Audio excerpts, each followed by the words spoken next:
오늘 나누실 하나님의 말씀은 연약함 속에서도 지속되는 하나님의 의라는 주제로 오늘 본문의 말씀으로 말씀을 나누고자 합니다. 구약의 말씀을 지속해서 창세기의 말씀을 살펴보고 있습니다. 어둠 속에서 빛나는 은혜. 어둠 속에서 은혜가 빛이 나야 될까요? 어둠 속에서 말입니다. 어둠 속이라고 이야기한다면 죄일 수도 있습니다. 죄 속에 은혜가 거할 수 있을까요? 어떻게 생각하십니까? 어둠 속에 빛나는 은혜가 있을까요? 없을까요? 우리는 교회를 다니면서 여러 가지 이야기들을 참 많이 들어요. 교회를 다니면 착해야 해.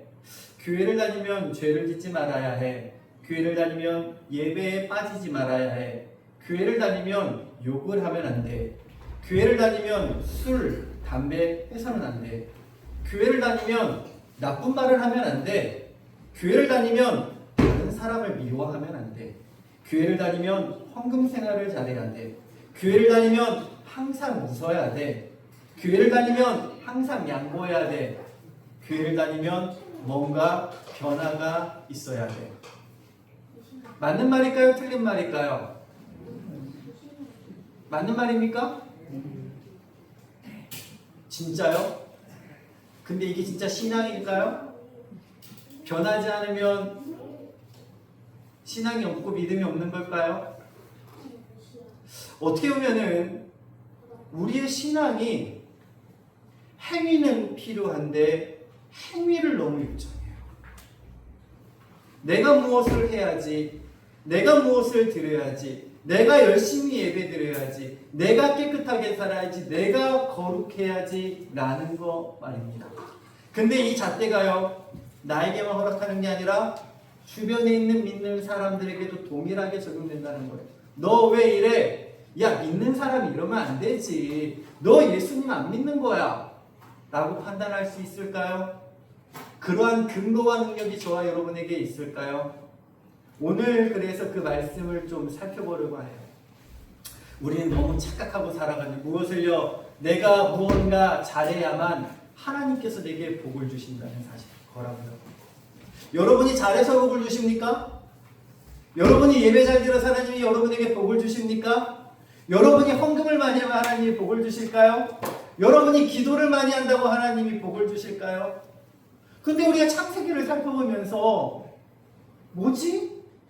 하나님이 왜 이럼에도 불구하고 아브라함에게, 하나님이 왜 이럼에도 불구하고 이삭에게, 하나님이 이럼에도 불구하고 왜 요셉을 축복하고 계실까? 야곱을 축복하고 계실까? 요셉까지. 요셉은 조금 달라요. 야곱까지. 왜냐하면요, 이들의 인생을 보면은 우리가 인정할 수 없는 일들이 너무 많이 있거든요. 그럼에도 불구하고 하나님이 뭐 하세요? 내가 너를 택했다고 이야기하죠.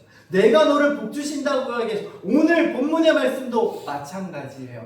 오늘 본문의 말씀은요, 야곱이 형을 속이고 아버지를 속여서 장자권을 빼앗고 축복을 받아서 형이 나를 죽일 것 같아서 도망가는 길 가운데 놓여 있는 거예요. 야, 이 새끼 나쁜 놈이네.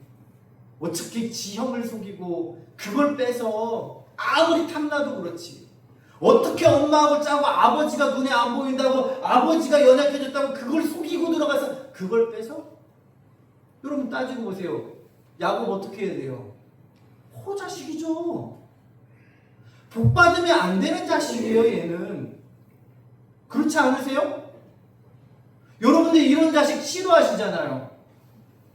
몰래 어머니한테 들어와가지고 귀에 너무 다른 소리해서, 어머니 이번만 통장을 싹 가져가는 거예요. 형제들 몰래 다 썼어요. 나중에 들통났더니 형제들한테 난리가 났네. 알고 봤더니 얘가 하지 말아야 될 일에 쓴다고 엄마를 몰래 속이고 가져간 거예요. 엄마는 근데 어때요? 그 자식, 형제들은 미워해도 엄마는 어떻게 해요? 품으려고 그러죠. 에이, 그럴 수 있지, 그럴 수 있지. 근데 여러분, 저와 여러분의 마음이 형제 간의 마음이에요? 부모의 마음이에요? 이게 오늘 본문의 핵심일 수도 있어요. 하나님의 의, 들어보셨습니까? 하나님의 의? 하나님의 의가 저와 여러분에게 있습니까? 하나님의 의가 뭘까요? 하나님은 어떻게 구약에서 말씀을 이어가고 계시는 걸까요? 히브리서 11장 6절 말씀 한번 다 같이 읽어볼까요? 시작! 믿음이 없이는 하나님을 기쁘시게 하지 못하나니 하나님께 나아가는 자는 그가 계신 것과 또한 그가 자기를 찾는 자들에게 상 주심을 믿어야 할 것이니라. 네, 우리에게 하나님이 요청하시는 것은 믿음이에요. 근데요, 신앙생활 하다 보면 이 믿음이 헷갈려요. 왠지 아세요? 믿음은 무엇을 낳아야 되는 줄 아십니까? 열매를 맺어야 하기 때문이에요. 그러면 사람들의 시선은 어디로 행하는 줄 아십니까? 그 열매로 행해요. 마태복음 7장 17절 말씀 한번 읽어보겠습니다. 시작! 아름다운 열매를 맺지 아니하는 나무마다 찍혀 불에 던져지라. 아름다운 열매는 무엇일까요? 하나님이 원하시는 거예요. 근데 열매는 믿음을 통해서도 열매를 맺지만 열매를 맺는 행위 자체를 우리가 만들 수 있다, 만들 수 없다? 만들 수 있다는 거예요. 믿음이 없는데도 믿음이 있는 척 할 수 있어요. 믿음이 없는데도 기도의 자리에 나올 수 있어요. 믿음이 없는데도 예배 자리에 앉아 있을 수 있어요. 이 자리에도 마찬가지예요. 예수 그리스도를 구주로 온전하게 신하지 못함에도 불구하고 이 자리에 함께 앉아 있을 수는 있다는 거예요. 함께 바라볼 때는 와, 믿음 있는 것처럼 보여, 믿음으로 살아가는 것처럼 보여. 근데 결정적인 순간에 믿음이 없는 사람이 되어버리는 경우가 있다라는 사실이에요. 사무엘상 16장 7절 말씀 같이 읽겠습니다. 시작! 여호와께서 사무엘에게 이르시되 그의 용모와 키를 보지 말라. 내가 이미 그를 버렸노라. 내가 보는 것은 사람과 같지 아니하니 사람은 외모를 보거니와 나 여호와는 중심을 보느니라 하시더라. 아멘. 하나님은 아신다는 거예요. 누구는 몰라요? 사람은 몰라요. 하나님은 저를 아시고 여러분을 아세요. 열매가 있는다고 해도 사랑이 있는다고 해도요, 그 안에 그것을 무엇으로 하는지 누가 아신다고요? 하나님이 아신다는 거예요. 그렇다면 이 하나님은 무엇으로 그것을 판단하시며 이루어 가실까? 즉 구원의 은혜는요, 하나님께 받는 사랑은요, 사람의 힘과 노력에 있다? 아니요. 전적인 하나님의 은혜에 있다는 거예요. 이게 말하면 무엇냐 한다면 다 같이 한번 따라해 보실까요? 신실하심. 신실하심이에요. 신실하심. 저희 집에도 자녀 2명이 있어요, 여러분. 주한이 주아 모르시는 분 없죠? 애들 둘 다 귀엽고 이뻐요. 그런데 부모인 저도 두 아이가 무엇인가를 부모의 눈에 맞추어 잘할 때 더 뭐해 보일까요? 이뻐 보여요. 못하면은요, 순간, 그리고 제 뜻과 다를 때는, 감정이 올릴 때는 순간 한 대 팍 치고 싶을 때가 한두 번이 아니에요. 참죠. 참아요. 감정에 붙잡히게 되면은 앞에 있는 대상이 잘하는 거에 나도 맞추어 잘하고, 못할 때는 미워지는 것은 매우 연약한 신앙을 의미해요. 하나님의 신실하심은 저와 여러분이 잘할 때나 저와 여러분이 낙심하여 넘어질 때나 실패할 때에도 뭐 하시다? 똑같으시다라는 거예요. 이게 하나님의 의예요. 하나님의 변함 없으심, 신실하심을 우리는 창세기의 말씀을 통해 바라보셔야 돼요. 즉, 여러분의 노력이 필요 없다는 게 아니에요. 내가 하나님 앞에 열심히 하는 게 필요 없다는 게 아니라, 그것보다 더 중요한 것은 내가 어떠한 상황 가운데에도 나를 향하신 하나님의 사랑과 은혜가 나에게 이루어지고 부어지고 있다는 그 사실을 인지하시며 나아가야 된다는 사실이에요. 여러분 보세요. 성경 속의 믿음의 조상들 완벽했나요? 아브라함, 이삭, 야곱 완벽했습니까? 흠이 있어요, 없어요? 큰 흠들이 있어요. 하나님을 믿음으로 따랐던 아브라함도 나중에 주님 부르러 가실 그때에는 믿음으로 온전히 섰을지 모르지만 그 과정 가운데 계속해서 흠이 있었다고요. 나이가 100세가 되었을 때도 뭐가 있어요? 흠이 있었어요. 하나님의 말씀이 주어졌는데도 온전히 받아들이지 못했다니까요. 이삭은 어때요? 이삭도 마찬가지예요. 이삭도 마찬가지예요. 하나님이 거한 땅에서 가자 떠났어요. 자신의 아내를 누이로 속이면서 또 거기에서도 하나님의 뜻을 받들지 않아요. 야곱은 어떻습니까? 그는 젊어서부터 속이는 자가 되어서 속이는 인생을 살아가요. 야, 진짜 여기에서 가장 나쁜 사람이라고 본다면 누굴까요? 진짜요? 죄에 노고나짐이 있을까요? 하나님한테 똑같은 거예요. 저와 여러분의 죄를 하나님 오실 때는 뭐해 보이세요? 다 똑같이 보인다. 근데 우리는 나는 잘났어.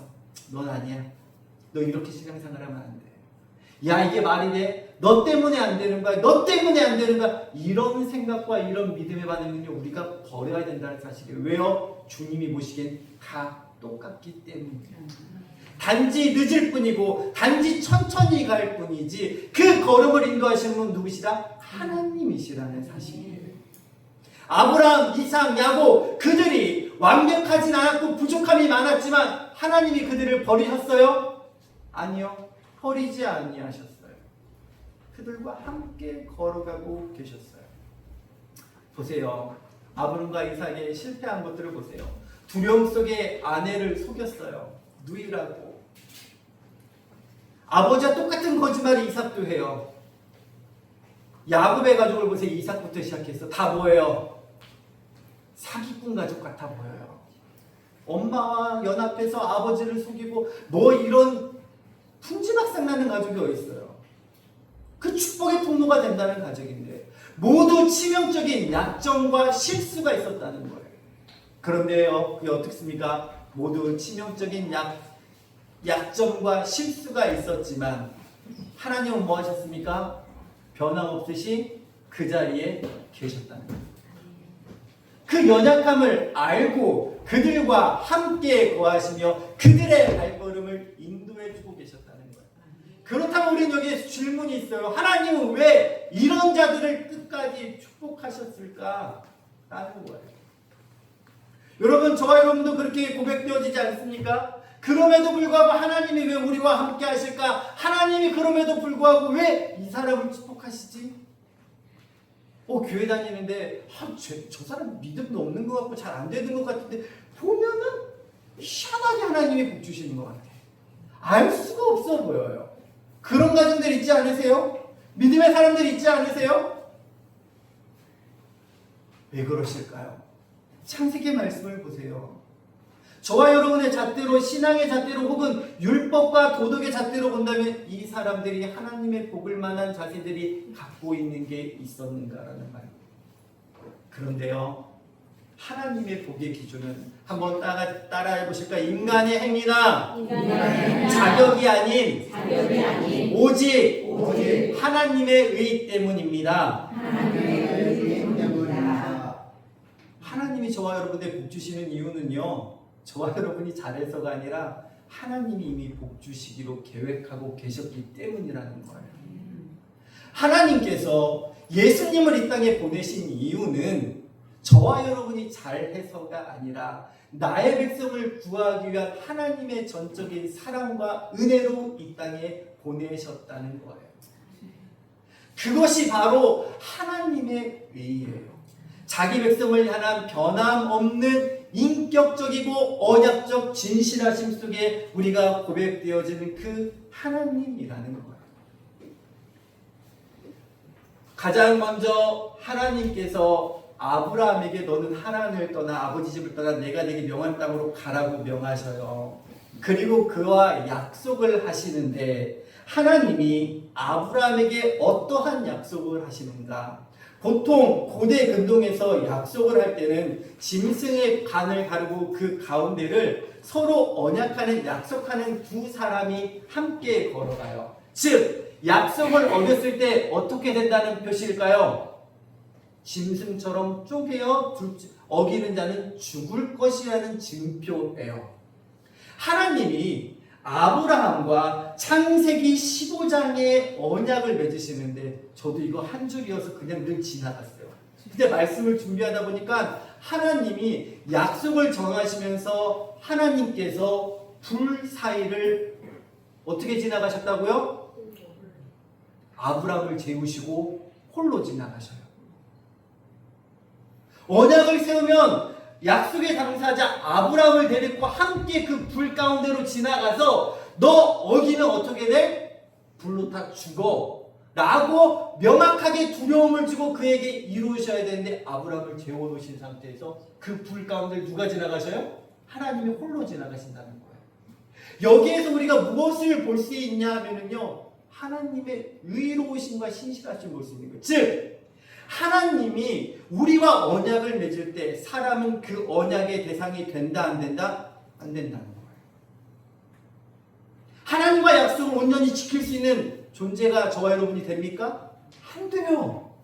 부족해요. 연약해요. 넘어져요. 우리는 늘 그래요. 그런데 이 하나님이 그 연약한 인간과 함께 언약을 맺으시는데 횃불 사이로 홀로 지나가신다는 것은 인간이 약속을 어기더라도 하나님이 자기 목숨을 걸고 의를 걸고 이 언약을 반드시 이루시겠다는 거예요. 저와 여러분이 부족해도 하나님이 저와 여러분의 삶 가운데 무엇을 이루어 가시겠다? 하나님의 뜻을 이루어 가시겠다는 거예요. 이게 하나님의 의예요. 그래서 아브라함이 실수하여도 하나님은 그 실수 가운데 누구를 보호하셔요? 아브라함을 보호하셔요. 이삭이 실수하여도 하나님은 그 이삭에게 내가 너의 아브라함의 하나님으로 너와 함께 하겠다 말씀하셔요. 야곱을 보세요. 형들을 속이고 나아가는 광야길에서 돌멩이를 메고 잠을 자는데 천사들이 사륙다리로 오르락내락하면서 거기에서 무엇을 줍니까? 오늘 본문의 말씀을 주는 거예요. 내가 너를 축복하겠다. 나는 아브라함의 이삭의 하나님이니 너에게 그와 동일하게 이 땅을 너에게 주고 너를 보호하겠다고 말씀하시는 것은 그의 삶의 모습을 보고 판단하는 게 아니라 약속을 이루시는 하나님께서 신실하게 너의 인생길 가운데 개입하시고 인도하시겠다는 거예요. 이게 하나님의 신실하신 하나님이라고.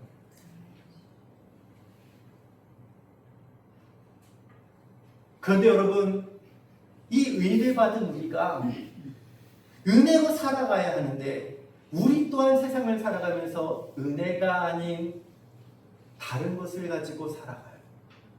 율법을 드리는 거예요. 하나님의 말씀은 율법의 구약은 죄를 깨닫게 하는 수단이에요.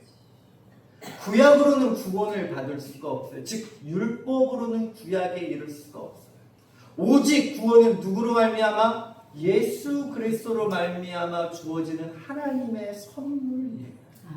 그 선물에는 나의 힘과 노력과 능력이 하나도 없어요. 단지 그 앞에 섰을 때 나의 연약함과 죄인이라는 것을 통하여 고백할 수밖에 없는, 그래서 주의 자비로우심에 구하는 걸, 하나님 나를 사랑해 주세요. 나를 용서해 주세요. 십자가를 통해 나를 달리셨으니 내가 그 사랑을 깨달아 알고 통하여 예수님을 믿고 나아가게 하여 주시옵소서. 구할 때, 믿음으로 구할 때 이루어지는 게 하나님의 은혜라는 거예요. 네가 약속을 어기더라도 누가요? 하나님께서 불 사이를 지나갔다는 게 뭐예요? 나는 그 약속을 뭐 하겠다고? 끝까지 지키시겠다는 거예요. 신실하게 그 약속을 이루어 가시겠다는 거예요. 내 목숨을 걸고. 하나님이요? 누구 때문에요? 저와 여러분 때문에. 하나님이 하나님의 목숨을 걸고 이 약속을 지키시겠대요. 이것이 바로 하나님의 신실하심, 하나님의 의라는 사실입니다. 마음에 와 닿으셔요? 신실하심이, 하나님의 의로우심이 저와 여러분이 잘나서가 아니라니까요. 저와 여러분이 헌금을 드리고 많이 살아서가 아니라니까요. 예배당에 와서가 아니라 이 시간 이 자리에 있는 것도 하나님이 저와 여러분을 사랑하시기 때문에. 세대를 이어 흐르는 언약의 신실함을 보세요. 아브라함 내 믿음으로 살았으니까요. 이삭에 갔더니 또 실수하고 넘어지네. 야곱에 갔더니 또 그러네. 그럼 하나님은 그 뜻을 중단하셔야죠. 약속은 누구랑 하셨는데요? 아브라함하고 하셨잖아요. 근데 나는 너의 자손 대대로 그 약속을 이루시는 하나님이라고 하시니까 그 약속을 계속해서 이루어 가시는, 그 약속이 지금 누구에게 와 있습니까? 저와 여러분에게 와 있는 거예요. 누구를 통해서요? 예수 그리스도라는 증표를 통해서. 진짜 진실하신 사랑은 십자가의 달리심을 통하여 우리에게 오신 거예요. 저와 여러분 믿음의 걸음을 걸어가면서 하나님께 더욱더 나아가는 발걸음이 되시길 간절히 축복드려요. 하나님의 의가 우리를 믿음의 길로 인도하셔요. 그러면 우리는 어떻게 믿음으로 나아가야 되는가? 어떻게 그 길로 나아가야 되는가? 그것이 중요할 것 같아요.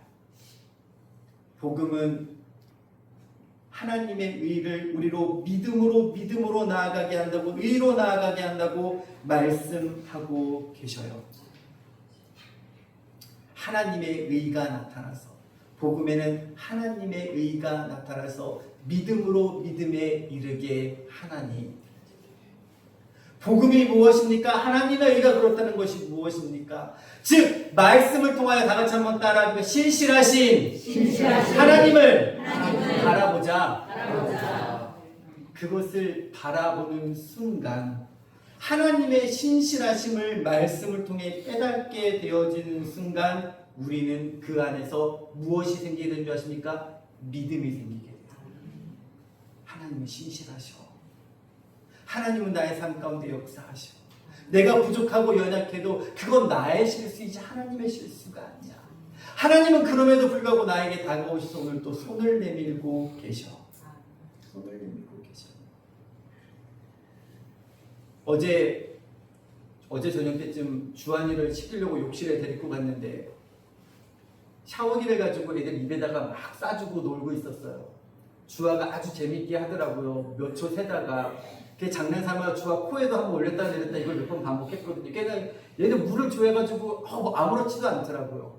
옆에서 보고 있던 오빠가 나도 해볼게요. 내 입에다가 싸보세요. 10초 동안 참아볼게요. 입에다가 쌌는데 물줄기가 센 거는 싫은지 그 아주 얇게 분사되는 쫙 하고 나가는 거 있잖아요. 그거로 쏘래요. 쌌죠. 쌌는데 지가 쏘다가 이게 물을 내리면 그대로 흘려보내야 되는데 꿀꺽했는지 뭐 했는지 코로 물이 들어갔나 봐요.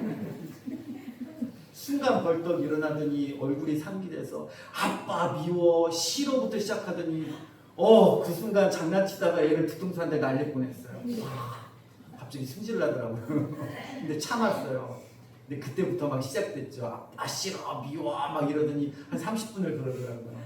나도 너 싫어 미워 이랬죠. 같이. 그러다 마지막에 그 모습을 비켜오는 주아는 옆에서 싱그러니 웃고 있어요. 나는 여기에 포함되지 않았다 그러면서. 나중에 주아한테 그 자리에서 저도 한마디만 했으면 됐거든요. 코에 물이 들어갔어 미안해. 근데 장난치다 그러니까 미안해 말이 저도 안 나오더라고요. 아들한테도. 그래가지고 한참 실경에다가 아들 일로 와봐 그랬더니 안 오더라고요. 나 싫어 그랬더니 진짜 싫어? 진짜 싫어? 그랬더니 아니래요. 안기면서 울어요. 그러더니 아빠 좋아 그래요.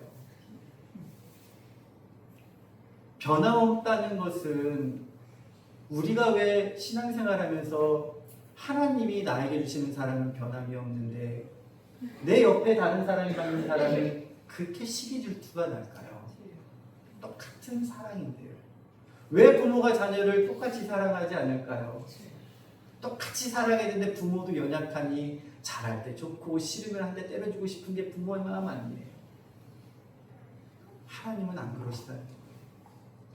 자식도 신실하게 못하는데 하나님은요 그 자식보다도 더한 사랑으로 우리에게 신실하게 다가오셔서 약속하신대요.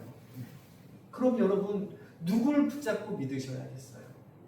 그 신실하신 하나님을 바라보라는 거예요. 그때 신실하신 하나님을 바라보고 믿으며 나아갈 때 생기는 게 바로 인간의 믿음이에요. 그렇구나. 하나님은 신실하시구나. 그럼에도 불구하고 역사하시는구나. 이 신실하심이 어디에 나타난다? 아브라함이 모리아 산을 올라갈 때 그 신실하심을 믿고 나아가는 거예요.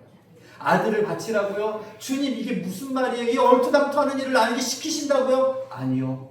신실하신 하나님을 바라보는 거예요. 그리하실지라도 내 아들을 바친다 할지라도 하나님은 뭐 하신다? 그 아들을 살려서 함께 내려오게 하실 거라는 믿음이 그 안에 붙은 거예요. 이 신실하신 믿음이 저와 여러분에게 있어야 돼요. 내 앞에 현상과 문제와 감정으로 하나님을 바라보는 게 아니라 그것을 넘어 신실하신 하나님을 바라봐요. 어려움이 닥칠 수 있어요. 힘듦이 예상과 다르게 다가올 수 있어요. 그러나 이 신실하신 하나님을 바라보라는 거예요. 그리고 주님을 바라보며 나아갈 때 이루어져야 되는 게 또 있어요. 그게 뭔지 아십니까? 나의 나됨을 포기하는 거예요. 하나님의 의를 의지하려면요 무슨 의를 내려놔야 되는지 아십니까? 한번 따라해 보실까요? 나의 의를 내려놔야 한다. 하나님의 의가 내 삶 가운데 신실하심이 역사하신다는 것을 깨닫는 순간부터 무엇을 내려놔야 된다? 나의 의를 내려놔야 된다. 이것이 바로 순종이에요. 아브라함과 이삭과 야곱의 인생처럼 나의 부족함에도 불구하고 끝까지 나를 견인하시는 하나님의 신실하신 사랑을 경험하면 내 행위나 조건을 의지하려는 교만, 즉 자기의 의를 내려놓게 되고 오직 하나님만 의지하는 믿음의 길로 걸어가게 된다는 사실입니다. 의인은 믿음으로 말미암아 살리라라고 하박국 2장 4절에 되어 있는데 믿음이 없이는 하나님을 기쁘시게 하지 못하나니 그 믿음이 하나님을 신실하심을 바라볼 때 생겨난다는 거예요. 그래서 이루어진 게 뭔지 아십니까? 바로 그리스도의 사랑입니다. 하나님의 의의 완성은 예수님을 통해 완성되게 되는 거예요. 그렇게 사랑하시는 자를 구원하시기 위해 하나님은 구약에서도 그들의 길을 인도하시고 축복하시며 끝끝내 그 길을 인도하시지만 결국 사람은 뭐했습니까? 실패했어요.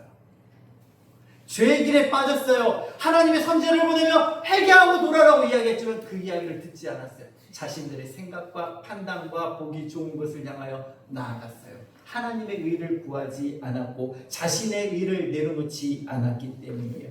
그럼에도 불구하고 하나님은 누굴 보내셔요? 예수님을 이 땅에 보내신 거예요. 무엇을 이루시려고요? 그 약속의 성취를 이루시려고 말입니다. 하나님과 약속을 한 인간은 스스로 언약을 지킬 능력 없는 존재입니다. 그렇다면 언약을 어겼을 때의 책임, 즉 그 저주와 죽음 앞에 놓이게 된다는 거예요, 우리가. 그런데 하나님은 이때에서 그의 신실하심으로 자신의 언약적 의, 신실하심을 지키기 위해 독생자 예수 그리스도를 십자가에 못 박으심으로 그 저주를 대신 담당하게 하셨던 거예요. 왜요? 저와 여러분을 사랑하시기 때문에. 왜요? 하나님은 그 약속을 신실하게 이루어 가시기 때문이에요. 로마서 3장 25절 26절에 보면 이 예수를 하나님이 그의 피로써 믿음으로 말미암는 화목제물로 세우셨다라고 말씀해요. 자기의 의로우심을 나타내사 자기도 의로우시며 또한 예수 믿는 자를 의롭게 하려 하신다. 저와 여러분 누구 믿으면요? 예수 믿으면 의롭게 되는 거예요. 구원을 얻는 것, 칭의를 받았다는 것, 성화를 얻었다는 것, 거기에 있는 거예요. 그거는요 하나님이 하셔요. 때로는 늦어질 수도 있고 때로는 눈에 보이는 잣대로 누군가를 바라볼 수도 있지만 그거 내려놓으셔야 돼요. 오직 주의 은혜만 아신다니까요. 보세요. 야곱이 이렇게 거기에 하나님을 만나는데 그의 인생이 얼마나 돌아가는 줄 아십니까?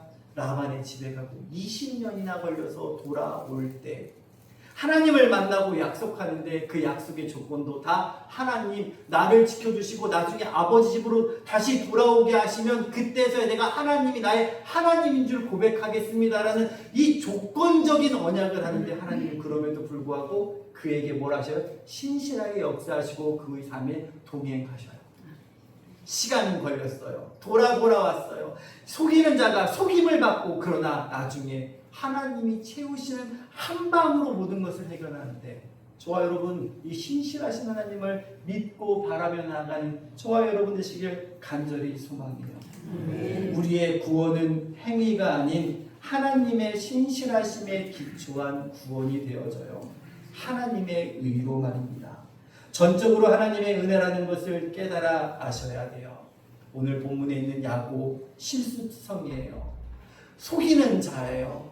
인간의 눈으로 보면은 저 누구누구 자식 같아 보여요. 그런데요, 그 중심 가운데 하나님의 약속이 있고 하나님의 은혜를 사모하니 하나님의 그의 삶을 책임져 주셨듯이 저와 여러분 인생의 삶 가운데 얼마나 많은 죄됨과 얼마나 많은 하나님 보시기에 연약함들을 많이 갖고 계십니까?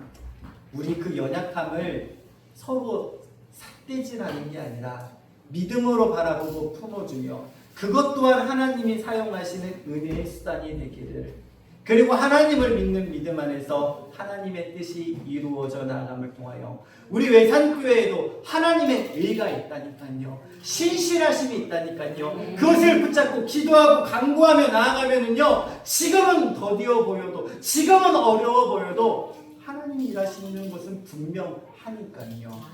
그 약속을 붙잡고 끝까지 기도하며 나가시는 저와 여러분 되시길 간절히 소망합니다. 한번 따라해 보실까요? 내 의와 공로가 아닌 모든 것이 하나님의 은혜입니다. 하나님의 신실하신 은혜가 그 은혜를 믿고 바라며 나가는 저와 여러분 되시길